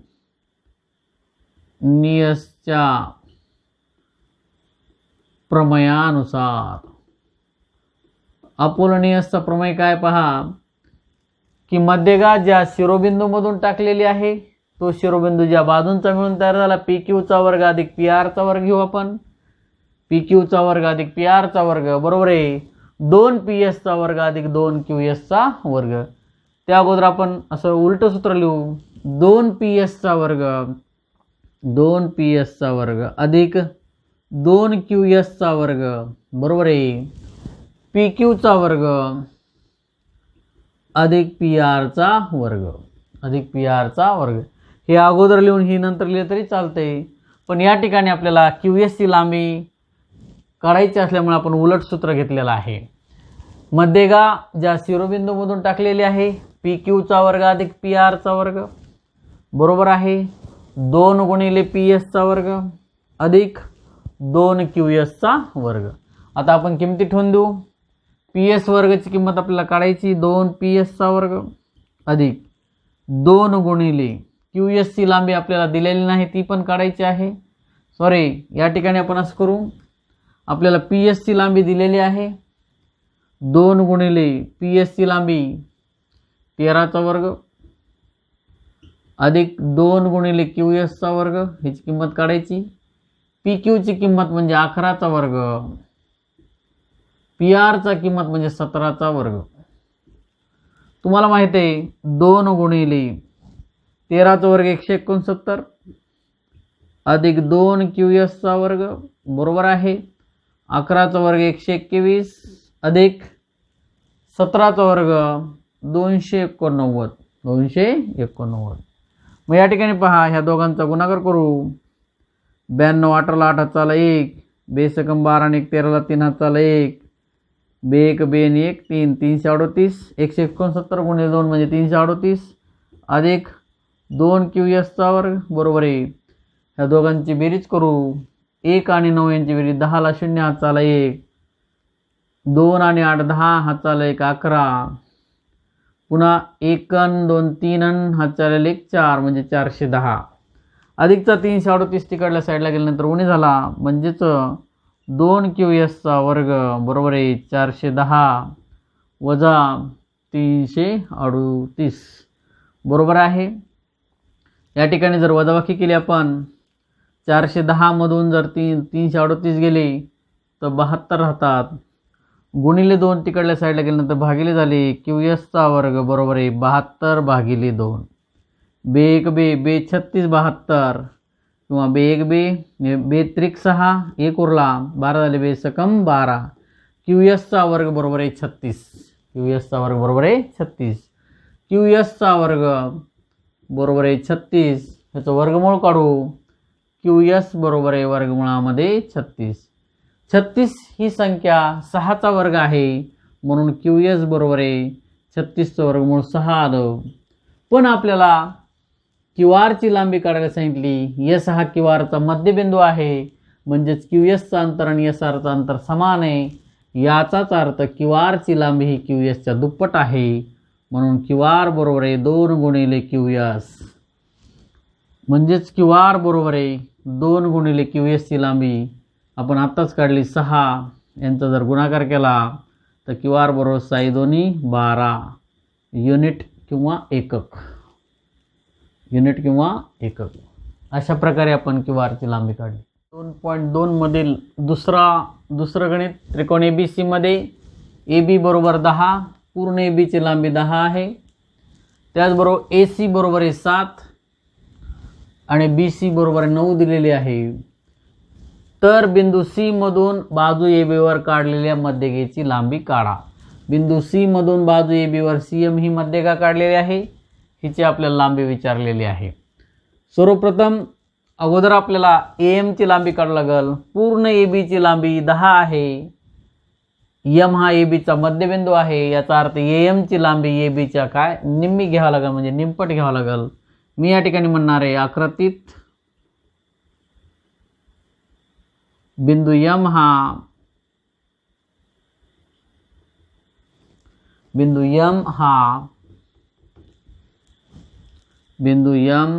हा बाजू AB चा मध्य बिंदू आहे. पहा आकृतीमध्ये बिंदू M हा बाजू AB चा मध्यबिंदू आहे. याचा अर्थ AM चा अंतर आणि MB चा अंतर समान आहे म्हणजेच या ठिकाणी मी म्हणणार AM बरोबर आहे 1/2 गुणिले AB. मग 1/2 गुणिले AB ची लांबी आपल्याला माहिती आहे 10 1 बे बे पंचे 10, याचाच अर्थ AM बरोबर किती आला? 5 आला. AM ची लांबी किती आली? 5. आता AM ची लांबी आपल्याला 5 मिळालेली आहे. आपल्याला मध्यगा CM ची लांबी काढायची. मग मी म्हणणार आहे त्रिकोण ABC मध्ये रेख CM ही मध्यगा आहे. रेख CM ही मध्यगा आहे. मग या ठिकाणी आपण म्हणू शकतो मध्यगा ज्या शिरोबिंदूमधून टाकलेली आहे तो शिरोबिंदू म्हणजे C कोण कोणत्या दोन बाजूंचा मिळून तयार झाला? AC आणि BC. AC चा वर्ग अधिक BC चा वर्ग बरोबर आहे मध्यगा 2CM चा वर्ग अधिक 2AM चा वर्ग. मग या ठिकाणी मी अपूर्णीयसच्या प्रमेयानुसार म्हणू शकतो 2CM चा वर्ग अधिक 2AM चा वर्ग बरोबर आहे AC चा वर्ग अधिक BC चा वर्ग मग या ठिकाणी 2CM वर्गाची किंमत आपल्याला काढायची. 2CM वर्ग घेतला अधिक 2 गुणिले AM ची लांबी आपण काढलेली आहे. 2 गुणिले AM ची किंमत म्हणजे 5 चा वर्ग बरोबर आहे. त्याचबरोबर आपल्याला AC चा वर्ग म्हणजे 7 चा वर्ग घेऊ अधिक BC चा वर्ग म्हणजे 9 चा वर्ग घेऊ. BC चा वर्ग म्हणजे 9 चा वर्ग घेतला. या ठिकाणी अपोलनियसच्या प्रमेयानुसार AC चा वर्ग अधिक BC चा वर्ग बरोबर आहे 2CM चा वर्ग मध्यगेचा वर्ग अधिक 2AM चा वर्ग. मग या ठिकाणी मी 2CM चा वर्ग अधिक 2 गुणिले 5 चा वर्ग 25 बरोबर आहे 7 चा वर्ग 49 अधिक 9 चा वर्ग 81 म्हणजे 2CM चा वर्ग बरोबर अधिक 25 दोन्ही 50 बरोबर आहे. यांची जर बेरीज केली आपण 9 अधिक 1 म्हणजे 10 ला 0 हात चाला 1 8 आणि 4 12 आणि हात चाला 1 13 म्हणजे त्या ठिकाणी पहा 2CM चा वर्ग बरोबर आहे 130 वजा 50 यांची वजाबाकी घेऊ आपण म्हणजेच 2CM चा वर्ग बरोबर आहे 130 मधून जर 50 गेले तर काय राहिले 80 राहिले. याचाच अर्थ CM चा वर्ग बरोबर आहे 80 भागिले 2 बे 1 बे चौकाट 0 ला 0. याचा अर्थ CM चा वर्गाची किंमत काय आली आपल्याला 40. CM चा वर्ग बरोबर आहे 40 वर्गमूळ काढून वर्गमूळ जर काढलं तर CM बरोबर वर्गमुळामध्ये 40 आले. 40 चे अवयव पडावे लागतील आपल्याला. CM बरोबर वर्गमुळामध्ये 4 गुणिले 10 10 चौक 40 म्हणजेच याचा अर्थ CM बरोबर आहे 4 चा वर्गमूळ 2 वर्गमुळामध्ये 10. अशा प्रकारे मध्यगेची लांबी काढली. मध्यगा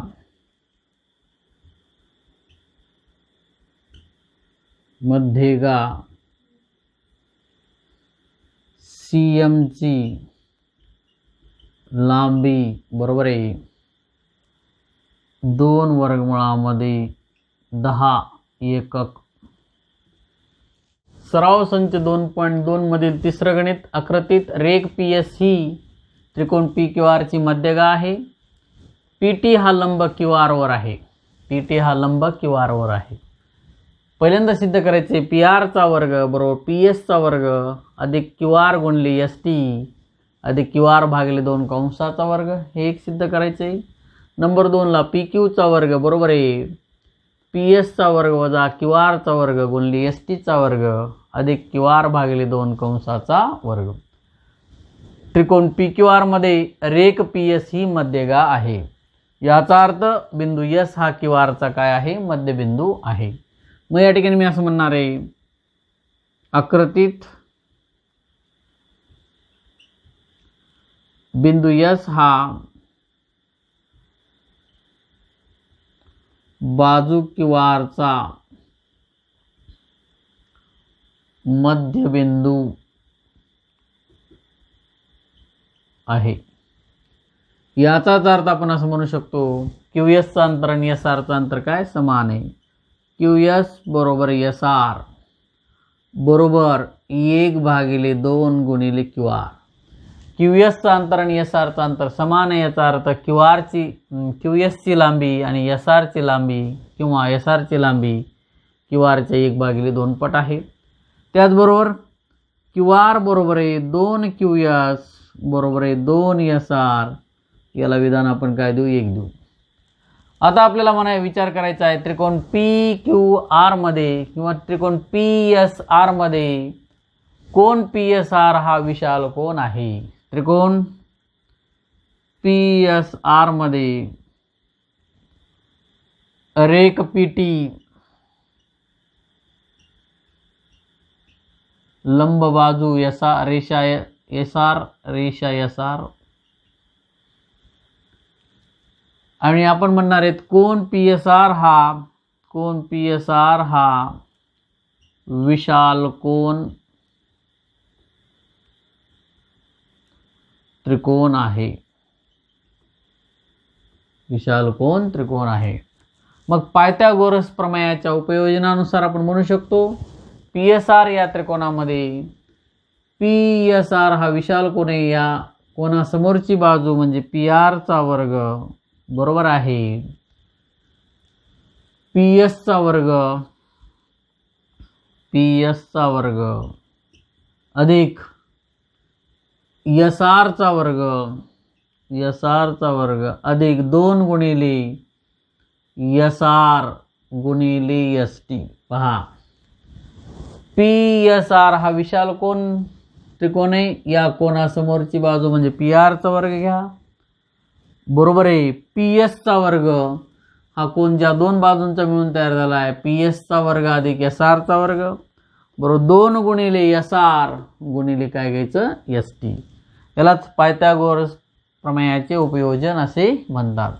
आता या ठिकाणी पहा तुम्ही जर इथे विचार केला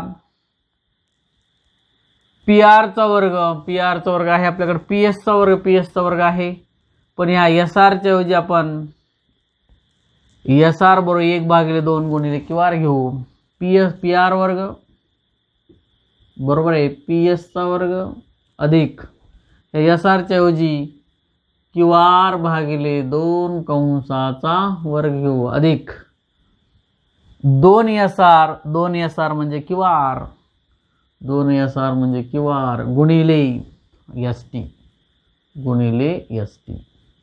त्याचबरोबर PR चा वर्ग बरोबर आहे PS चा वर्ग अधिक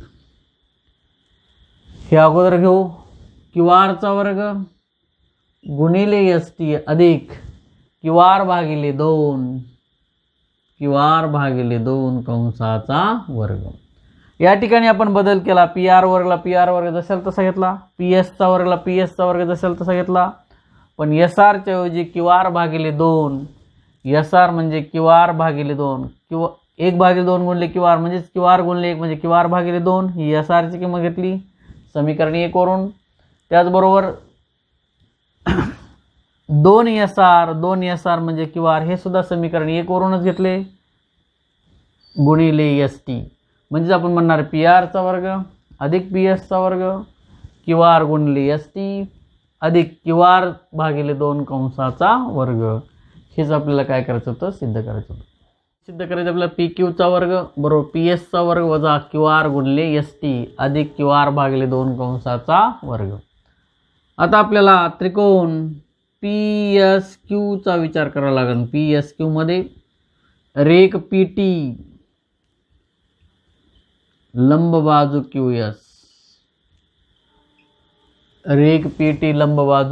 QS कोण PSQ हा लघुकोन आहे.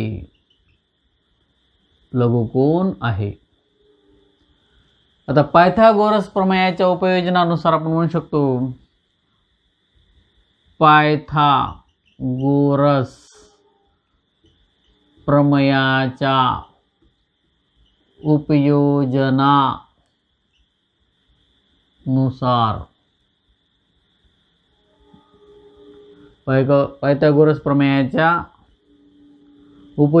उपयोजनानुसार पी एस क्यू हा लघुकोन आहे, मग याच्या समोरची बाजू म्हणजे पी क्यूचा वर्ग बरोबर आहे हा एस कोन ज्या बाजूंचा मिळून तयार झाला आहे पी एसचा वर्ग अधिक क्यू एसचा वर्ग अधिक 2QS गुणिले 2QS गुणिले एस टी 2QS गुणिले एस टी. हा पी क्यू वर्गला पी क्यू वर्गच घेऊ आपण बरोबर आहे. पी एस वर्गला पी एस वर्गच घेऊ, पण क्यू एसचा वर्ग समीकरण 1 मध्ये आपण म्हणलो आहेत क्यू आर भागिले 2 त्याची किंमत कंसाचा वर्ग. 2QS च्या ऐवजी आपण क्यू आर घेऊ कशावंत समीकरण 1 वरून एस टी हा बदल केला कशावंत समीकरण 1 वरून. पायथागोरस प्रमेयाच्या उपयोजन काय, जर दिलेला कोन हा लघुकोन असेल तर त्या कोनासमोरच्या बाजूचा वर्ग बरोबर आहे पी एसचा वर्ग अधिक क्यू एसचा वर्ग. इथं वजा येईल, वजा या ठिकाणी सुद्धा वजा येईल, वजा 2QS गुणिले एस टी. लघुकोन असल्यामुळे या ठिकाणी मायनस येते. पी क्यूचा वर्ग बरोबर पी एसचा वर्ग अधिक क्यू आर भागिले 2 कंसाचा वर्ग वजा क्यू आर गुणिले एस टी. मग या ठिकाणी आपण पी क्यू वर्गला पी क्यू वर्गच घेऊ बरोबर आहे पी एसचा वर्ग अधिक वजा घेऊ अगोदर ते पद वजा क्यू आर गुणिले एस टी अधिक हा क्यू आर भागिले 2 कंसाचा वर्ग. आणि हेच आपल्याला काय करायचं होतं. नमस्कार विद्यार्थी मित्रांनो, NSK मॅथ अकॅडमीमध्ये आपले स्वागत आहे. जर तुम्हाला माझा व्हिडिओ आवडला तर माझे चॅनल सबस्क्राईब करायला विसरू नका, जेणेकरून नवनवीन व्हिडिओ तुम्हाला पाहता येतील. तर मग सुरू करूया. सराव संच 2.2 एक्झाम्पल नंबर 4. आकृती त्रिकोण ABCच्या बाजू BCला बिंदू M हा मध्यबिंदू आहे. जर ABचा वर्ग अधिक ACचा वर्ग बरोबर 290, ABचा वर्ग अधिक ACचा वर्ग बरोबर 290 सेंटीमीटर, AM बरोबर 8, तर BC काढा. AM ची लांबी आपल्याला 8 दिलेली आहे आणि BC ची लांबी आपल्याला काढायला सांगितलेली आहे. तर या ठिकाणी पहा, मी या ठिकाणी असं म्हणणार आहे त्रिकोण ABC मध्ये रेख AM ही मध्यगा आहे. रेख AM ही मध्यगा आहे म्हणजे या ठिकाणी आपल्याला अपोलनियसचा सिद्धांत यूज करायचा आणि BM ची लांबी काढायची. BM ची लांबी काढल्यानंतर BC ची लांबी BM च्या दुप्पट घ्यायची. मग या ठिकाणी मी असं म्हणणार आहे अपोलो नियसच्या प्रमेयानुसार. अपोलनियसचा प्रमेय काय, मध्यगा ज्या शिरोबिंदूमधून टाकलेली आहे तो शिरोबिंदू ज्या दोन बाजूंचा मिळून तयार झालेला आहे AB आणि AC यांच्या वर्गांची बेरीज घ्यायची. AB चा वर्ग अधिक AC चा वर्ग बरोबर आहे 2AM चा वर्ग अधिक 2BM चा वर्ग. या ठिकाणी आपल्याला AB चा वर्ग अधिक AC च्या वर्गाची किंमत माहित आहे, ती 290 घेऊ आपण. 290 बरोबर आहे 2 गुणिले AM ची किंमत माहिती आपल्याला 8 म्हणजे 8 चा वर्ग अधिक 2BM चा वर्ग बरोबर आहे 2 गुणिले 8 चा वर्ग 64 अधिक 2BM चा वर्ग. मग 64 आणि 2 चा जर गुणाकार केला तर 290 बरोबर आहे 64 2 128 अधिक 2 गुणिले BM चा वर्ग गुणिले 128 इकडे आले उणे झाले म्हणजेच या ठिकाणी आपल्याकडे असं मिळतील 290 वजा 128 बरोबर आहे 2BM चा वर्ग. ह्या दोघांची जर वजाबाकी केली तर 10 मधून 8 गेले 2 राहिले, हातचा आला 1, 2 आणि 1 3, 9 मधून 3 गेले 6 राहिले आणि 2 मधून 1 गेला 1 राहिला गुणिले 2 इकडे आल्यानंतर भागिले झाला बरोबर आहे BM चा वर्ग. B1 B 8 16 आणि B1 B म्हणजेच 81 बरोबर आहे BM चा वर्ग. ह्याचं जर वर्गमूळ काढलं तर वर्गमुळात 81 बरोबर BM म्हणजेच या ठिकाणी पहा 9 बरोबर आहे BM. BM ची लांबी आपल्याकडे 9 आली. BMची लांबी जर 9 आली तर BCची लांबी BMच्या दुप्पट घेऊ. BC बरोबर आहे 2 गुणिले BM. 2 गुणिले 9, 9 दोन्ही 18 सेंटीमीटर. अशा प्रकारे आपण BCची लांबी काढली. सराव संच 2.2 मधील 5वा गणित आकृतीत दाखविल्याप्रमाणे T हा बिंदू आयत PQRS च्या अंतर्भागात आहे. T हा आयत PQRS च्या अंतर्भागात आहे. तर सिद्ध करा TS चा वर्ग अधिक TQ चा वर्ग, TS चा वर्ग अधिक TQ चा वर्ग बरोबर आहे TP चा वर्ग अधिक TR चा वर्ग. हे आपल्याला सिद्ध करायचे. सिद्धतेमध्ये आपण असं म्हणणार आहे, चौकोन PQRS हा आयत आहे आणि हा आयत आहे. तर तुम्हाला माहिती आहे आयताचे प्रत्येक कोन 90 अंशाचे असतात आणि आयताच्या समोरासमोरच्या बाजू काय असतात, समान लांबीच्या असतात. म्हणजेच आयताच्या सम्मुख बाजू समांतर असतात. म्हणून मी या ठिकाणी असं म्हणणार आहे की रेख PQ समांतर रेख SR, आयताच्या सम्मुख बाजू PQ ही समांतर SR ला आहे. इथं म्हणणार मी सम्मुख बाजू. त्याचबरोबर PQ च्या ऐवजीचं नाव बदलणार मी AQ. PQ च्या ऐवजी AQ समांतर SR च्या ऐवजी BR म्हणणार आहे.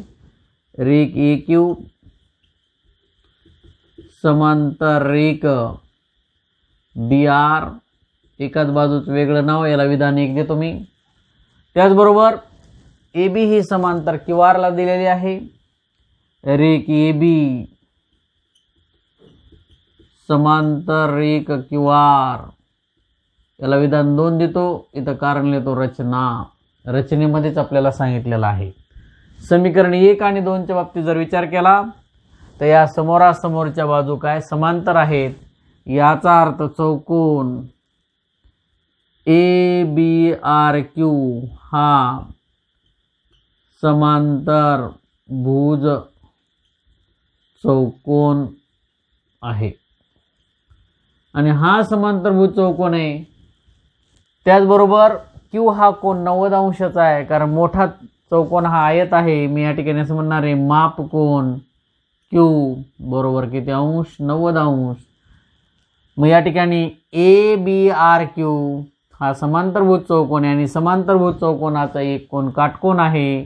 जेव्हा समांतरभुज चौकोनाचा एक कोन काटकोन असतो तेव्हा तो चौकोन आयत होतो. म्हणजेच या ठिकाणी मी म्हणणार आहे चौकोन ABRQ हा आयत आहे. आणि हा आयत आहे तर तुम्हाला माहिती आहे आयताच्या सम्मुख बाजू समान लांबीच्या असतात. म्हणून मी या ठिकाणी AQ बरोबर BR घेणार आहे. याला विधान 3 देतो. आणि त्याचबरोबर आयताचा प्रत्येक कोन 90 अंशाचा असतो. म्हणून मी या ठिकाणी असं म्हणणार आहे माप कोन QAB बरोबर आहे माप कोन ABR बरोबर 90 अंश. याला विधान 4 देतो. QAB आणि ABR हा 90 अंशाला, त्याला विधान काय दिलं, 4 दिलं. आता या ठिकाणी पहा, तुम्ही जर विचार केला तसेच म्हणणार मी, ज्याप्रमाणे तुम्ही AQचं अंतर आणि BRचं अंतर समान दाखवलं त्याचप्रमाणे तुम्ही APचं अंतर आणि BSचं अंतर समान म्हणू शकता. या ठिकाणी पहा तसेच AP बरोबर आहे SB, AP बरोबर आहे SB. याला विधान आपण काय देऊ, 5 देऊ. त्याला विधान 5 देऊ. काटकोन त्रिकोण TBS मध्ये पहा आकृतीमध्ये या ठिकाणी 90 अंशाचा कोन आहे, याचा अर्थ इथं पण 90 अंशाचा कोन येईल. काटकोन त्रिकोण TBS मध्ये कर्ण वर्ग बरोबर आहे पाया वर्ग अधिक उंची वर्ग.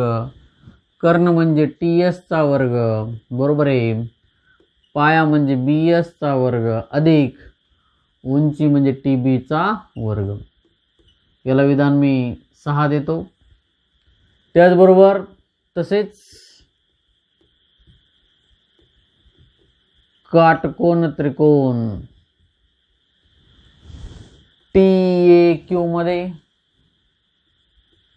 TAQ मध्ये आकृतीमध्ये पहा, या ठिकाणी 90 अंशाचा कोन आहे.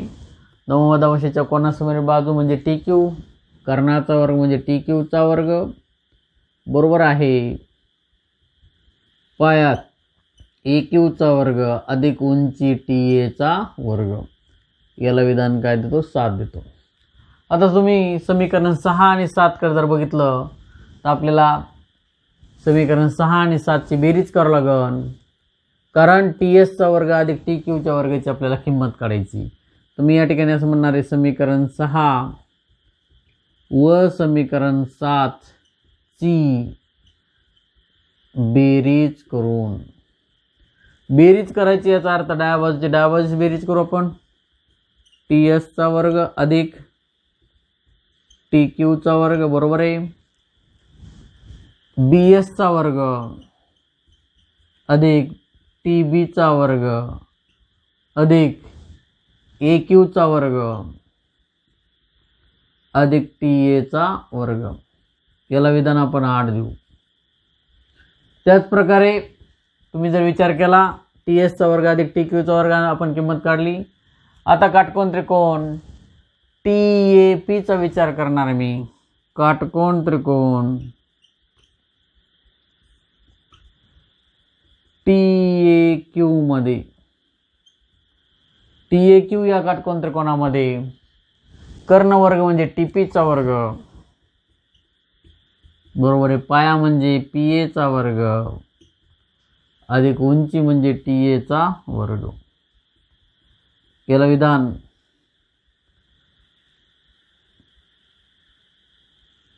9 देतो मी. त्याच्या अगोदर विधान 9 देतो आपण. त्याचबरोबर काटकोन त्रिकोण TBR मध्ये, तसेच त्रिकोण TBR मध्ये इथं जर विचार केला, कर्ण म्हणजे TR चा वर्ग बरोबर आहे. पाया BR चा वर्ग अधिक उंची TB चा वर्ग. याला विधान 10 देऊ. समीकरण 9 आणि 10 ची जर बेरीज केली आपण, मी असं म्हणणार आहे, समीकरण 9 व 10 ची बेरीज करून म्हणजे डाव्या बाजूची बेरीज करू आणि उजव्या बाजूची बेरीज करू. समीकरण 9 व समीकरण 10 ची बेरीज करून, बेरीज जर केली आपण तर डाव्या बाजूची बेरीज करू. TP चा वर्ग अधिक TR चा वर्ग बरोबर आहे. PA चा वर्ग अधिक TA चा वर्ग अधिक BR चा वर्ग अधिक BR चा वर्ग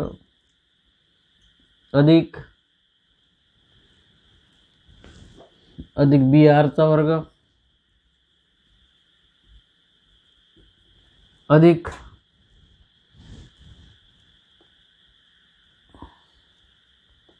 TB चा वर्ग. त्याला विधान 11 नंतर देऊ 11.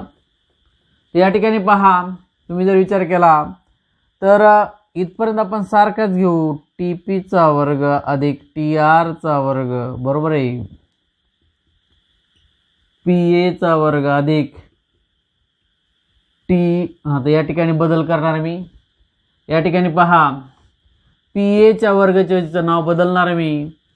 PA चा वर्ग याच्या बाबतीत मी SB चा वर्ग घेणार आहे. PA चा वर्ग बरोबर आहे SB चा वर्ग आपण सिद्ध केलंय. SB चा वर्ग अधिक TA वर्गला TA वर्गच राहू देतो अधिक BR चा वर्ग, BR च्या वर्गाच्या ऐवजी AQ चा वर्ग AQ चा वर्ग घेणार आहे मी. याचा TB चा वर्ग. याला विधान देऊ आपण 11. या ठिकाणी आपण हा जो बदल केलेला आहे, PA च्या वर्ग ऐवजी SB चा वर्ग बी आरच्या वर्गाच्या ऐवजी ए क्यूचा वर्ग आपण सिद्ध केले समीकरण 3 आणि समीकरण 5 मध्ये की सम्मुख बाजू एकरूप असतात. मग आता समीकरण 8 आणि 11च्या बाबतीत जर विचार केला तर बी एसचा वर्ग म्हणजे एस बीचा वर्ग, टी बीचा वर्ग हा टी बीचा वर्ग, ए क्यूचा वर्ग हा ए क्यूचा वर्ग आणि टी एचा वर्ग हा टी एचा वर्ग. समीकरण 8 आणि 11च्या बाबतीत जर विचार केला तर यांच्या उजव्या बाजू समान आहेत. याचा अर्थ डाव्या बाजू काय घेऊ आपण समान घेऊ. मग या ठिकाणी मी असं म्हणणार आहे समीकरण 8